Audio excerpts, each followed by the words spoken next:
ഗതാഗത മന്ത്രിയുടെ നിർദ്ദേശപ്രകാരം നടപ്പിലാക്കിയ ബ്രീത്ത് അനലൈസർ പരിശോധനയ്ക്കും കർശന നടപടിക്കും ഫലം.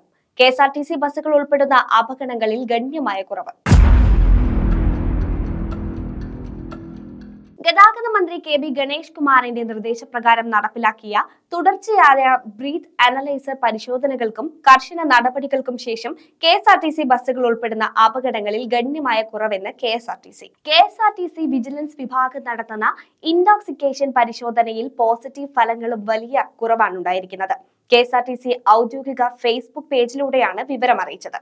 ഡ്യൂട്ടിക്കായി എത്തുന്ന വനിതകൾ ഒഴികെയുള്ള മുഴുവൻ ജീവനക്കാരെയും ബ്രീത്ത് അനലൈസർ ഉപയോഗിച്ച് പരിശോധിച്ച് ജീവനക്കാർ മദ്യപിച്ചിട്ടില്ലെന്ന് ഉറപ്പുവരുത്തി മാത്രമേ ഡ്യൂട്ടിക്ക് നിയോഗിക്കുവാൻ പാടുള്ളൂവെന്ന് KSRTC ഉത്തരവ് പുറപ്പെടുവിച്ചിരുന്നു. എപ്പോഴും പൊതുജനങ്ങളുമായി നേരിട്ട് ഇടപെടേണ്ടി വരുന്ന KSRTC ജീവനക്കാരെ സംബന്ധിച്ചിടത്തോളം അച്ചടക്കവും മാന്യമായ പെരുമാറ്റവും ഏറെ പ്രാധാന്യമേറിയതാണ്. അതുകൊണ്ട് തന്നെ പൊതുഗതാഗത മേഖലയിൽ പണിയെടുക്കുന്ന ജീവനക്കാർ കൃത്യനിർവഹണത്തിനിടയിൽ യാതൊരു തരത്തിലുമുള്ള ലഹരിയും ഉപയോഗിക്കുന്നത് അനുവദിക്കാനാകില്ല. ഇതിന്റെ അടിസ്ഥാനത്തിൽ കഴിഞ്ഞ ഏപ്രിൽ 7 മുതൽ KSRTCയുടെ vigilance team special surprise investigation program ആരംഭിച്ചിരുന്നു.